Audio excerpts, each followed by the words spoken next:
Hari ini seperti yang saya sampaikan sebelumnya, kita hadir dan datang ke Polres Tangsel ini untuk memenuhi undangan proses lidik terkait laporan kita 219-2 yang kemarin kita laporkan.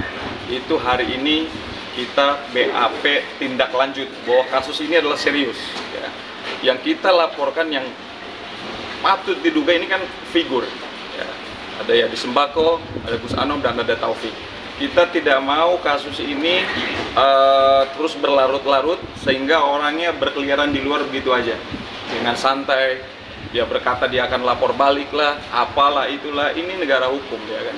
Ketika seseorang mendalilkan, dia harus bisa membuktikan, dan hari ini bukti itu sudah kita sampaikan kepada penyidik, tim kriminal khusus untuk segera melakukan penangkapan dan penahanan terhadap Gus Anom, Yadi Sembako, dan Taufik. Apa aja Bang bukti-buktinya Bang? Bukti-bukti yang direct evidence-nya seperti biasa, ada keterangan penolakan dari bank sama cek, mungkin bisa dilihat pas cek-ceknya. Pokoknya kerugian material kita itu kurang lebih 135 juta. Kalau imaterialnya nanti akan kita gugat di Pengadilan Negeri Tangerang sebesar 5 miliar rupiah. Ini contoh cek-cek yang kosongnya ya.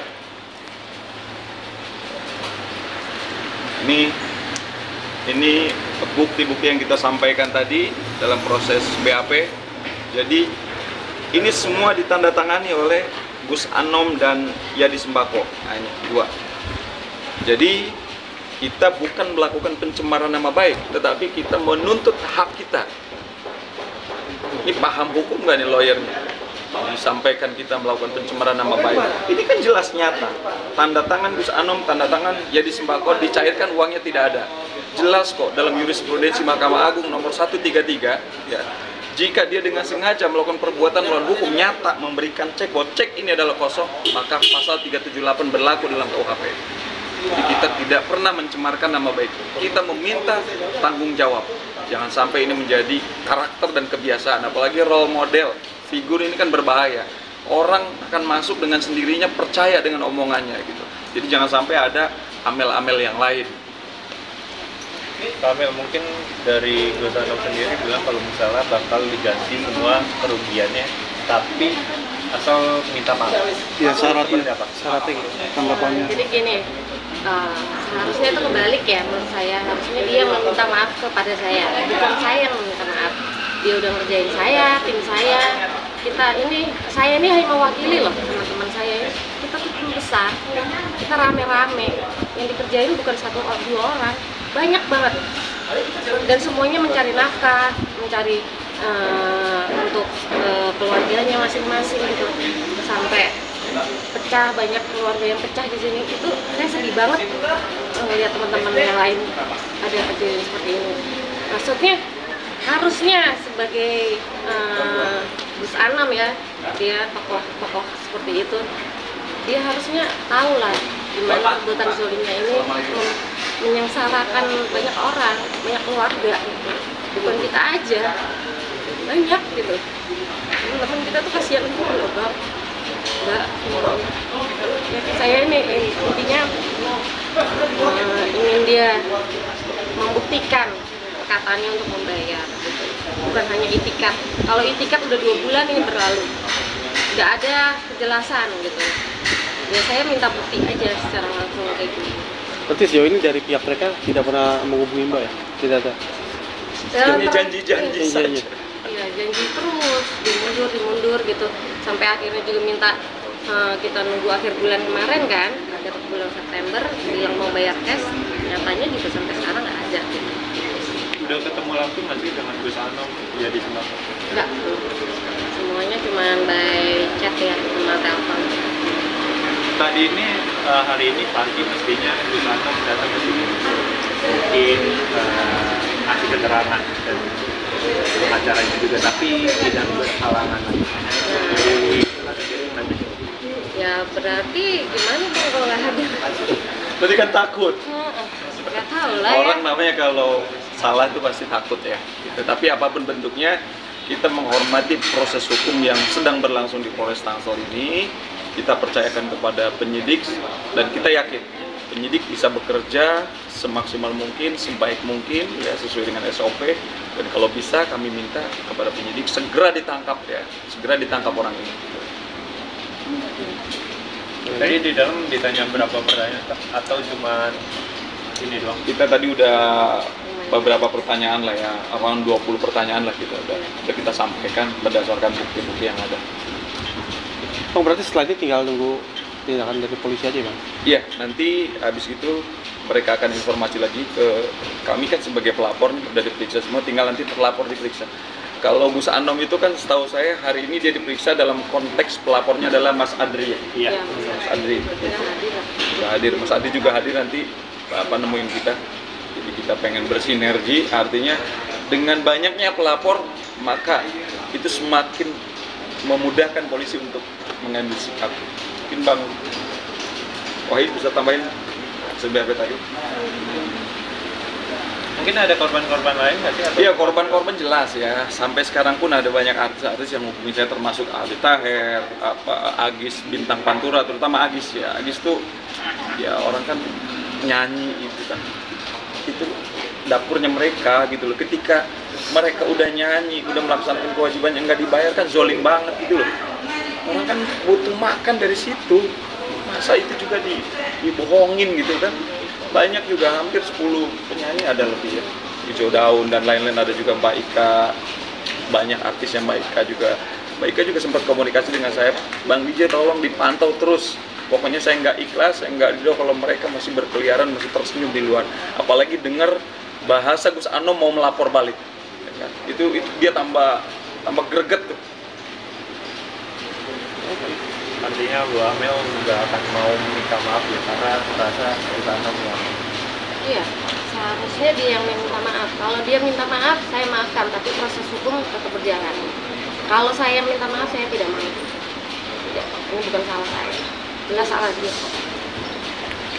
Pokoknya kalau Mbak Amel berpesan sampai kapanpun mereka bertiga harus bertanggung jawab. Kalau enggak, penjara taruhannya. Kamel mungkin bisa sampai kerjasama bareng Yadi Suparto dan Gus Anom. Cerita ini gimana sih? Emang ada kekeluargaan atau gimana? Nggak ada kekeluargaan, Mas. Kita di-hire untuk kerja. Dari awal itu kita ketemuan itu pertama kali 24 Juli. Berarti kan itu 1 bulan sebelum acara. Jadi ya kita meeting bukan 1 kali langsung deal. Kita meeting 4 kali, 5 kali, bahkan aku ke rumah Bang Yadi untuk cek. Gitu. Saya datang ke sana, ngobrol di sana. Itu kan jadi pekerjaan yang serius ya. Kita tanganin ini juga serius, bukan main-main, bukan kekeluargaan juga. Ini pekerjaan serius yang kita dibayar dengan nilai yang tinggi, jutaan, ratusan bahkan gitu kan. Kita mengerjakan itu benar-benar dengan ikhlas. Tapi bukan berarti hak kami itu tidak diberikan gitu. Tetap hak kami harus diberikan dong. Kita udah kerjain semuanya permintaan mereka gitu. Walaupun memang dari awal tuh dia hanya minta A, akhirnya tambah B, C, D, dia tambah terus. Ya udah kita cari orangnya. Ini kan yang sengsara teman-teman kita yang lain yang kita udah hire, yang udah percaya sama kita, akhirnya begini semua. Pertama kali atau sebelumnya pernah kerjasama dengan Yadi, Mbak? Enggak, belum. Pertama kali. Tapi sebelumnya kalau prosedurnya seperti apa sih, Mbak, ketika menjalin kerjasama ini? Maksudnya, jadi gini, apakah ada DP? kan ditemuin ya, dia nggak menjanjikan DP, dia bilangnya langsung pembayaran lunas. Nanti kita bayar langsung lunas, tidak ada DP. Jadi sebagai orang yang mengenal dia, jadi ya kita percaya gitu. Apalagi dia kan alim, kelihatan alim banget kan, kasih kajian-kajian terus kan percaya di situ gitu. Walaupun akhirnya mengecewakan, ya udahlah, intinya sebenarnya ya udah kita ikutin aja prosesnya gimana dari kepolisian. Ya tolonglah itu Gus, Bang Yadi dan Taufik kerjasamanya untuk menyelesaikan masalah ini. Ditunggu juga buktinya, bukan itikatnya ya. Itikatnya udah 2 bulan kita nunggu, buktinya aja. Realisasi pembayarannya yang diminta gitu. Bukan hanya janji-janji. Kamel mungkin bisa dijelasin soal Gus Anom yang bilang kalau Kamel ini tidak ada kontraknya, yang ada itu Mas Adi. Ya, itu dia. Gini, karena gini Mas, aku kan sebenarnya jatuhnya freelance, aku bukan PT, perorangan, bekerja sendiri sama teman-teman kita meng-hire tim satu yang memang bisa mengerjakan gitu kan. Jadi memang ya kita mengerjakan apa yang mereka minta tanpa kontrak, tapi kita dijanjikan dengan cek. Nanti kita berikan cek langsung pelunasan. Nah, menurut kami penjelasan tersebut itu oke di kita, ya udah yang penting kan dikasih cek dibayar gitu. Jadi kita juga nggak nyangka akan diduga ditipu seperti ini ya gitu. Ini kan masih dugaannya. Jadi ya asas kepercayaan dengan memandang beliau seperti apa, ternyata endingnya ya kita yang dipermainkan gitu kan. Ya artinya oke, balik lagi ke kontrak. Kontrak itu kan ada dalam bentuk tertulis, ada juga dalam bentuk yang tidak tertulis kalau kita bicara hukum ya. Apalagi ini sebelum berjalan, sebelum beliau melakukan tugasnya, sudah ada perintah dari Gus Anom melalui WA. Kan semua ada. Kita sudah screenshot semua untuk menjadi barang bukti gitu loh. Kalau tanpa ada perintah itu nggak mungkin klien saya mau kerja. Dan tambah diperkuat dengan memberikan cek. Itu pun sebetulnya klien kita sudah kecewa, harusnya kan dibayar dulu di muka berapa persen. Tapi ini kan ya masa ibaratnya kamu nggak percaya sama saya, ya kan? Nggak percaya sama Yadi Sembako yang sudah sekian tahun malang melintang di dunia entertain, ya kan? Masa sampai nggak percaya? Nah ini kan kebaikan beliau kan luar biasa, tapi kebaikan dibalas dengan seperti ini gitu. Nah ini yang lucu, malah sekarang bicara kontrak. Nggak mungkin kita nggak punya sesuatu bukti, kita bisa sampai akhirnya ada di Polres Tangsel. Kita udah cukup bukti ya, kita jelas, kita paham hukum. Dengan 2 alat bukti kita cukup untuk melaporkan Yadi Sembako, Gus Anom dan Taufik. Mereka bertiga harus bertanggung jawab terhadap perbuatan. Kamel, kalau misalnya cek kosong kan ini dari awal ya? Dari awal Cek itu pertama kali dikasih seminggu sebelum acara. Padahal pertemuan kita kan memang dari 24 Juli. Cuman memang mereka ini sudah foto ceknya, ini kita sudah siapkan cek, di foto gitu.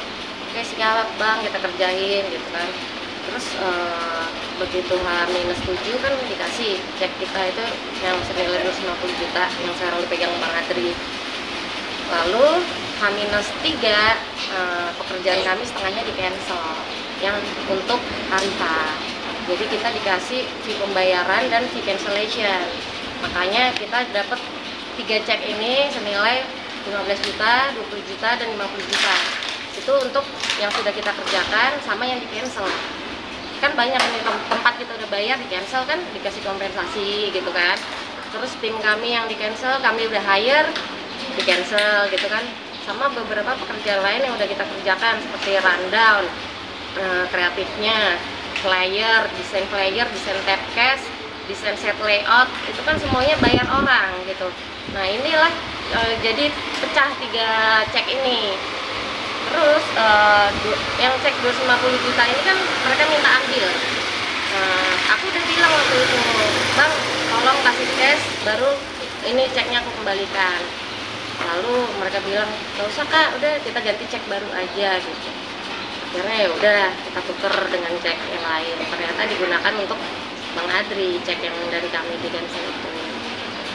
Mbak, akibat dari kasus ini buat usaha Mbak sendiri masih tetap berjalan nggak atau sempat jadi mandek gara-gara aku kasus langsung mandek, jadi mandek. Semua orang udah chaos lah mas, lagi udah nggak percaya, terus nggak mau lagi kerjasama. Aku kan juga baru ya, baru berdiri sendiri. Biasa sebelumnya aku memang bekerja di perusahaan kan, baru memulai seperti ini baru 1-2 kali udah langsung kena masalah yang seperti ini. Jadi kayak ya udah, ini mau nggak mau kita jadi utangnya banyak kan sama semua vendor dan lain-lain. Dari Bang mungkin selanjutnya apa lagi? Selanjutnya kalau saya tentunya mendampingi hak-hak dan kepentingan hukum beliau, kita minta atensi kepada kriminal khusus Polres Tangsel di bawah naungan Polda Metro untuk segera mengungkap ya, menangkap, melakukan penahanan terhadap yang patut diduga Yadi Sembako, Gus Anom, Taufik sebagai pelaku daripada cek kosong. Oke. Terima kasih Bang.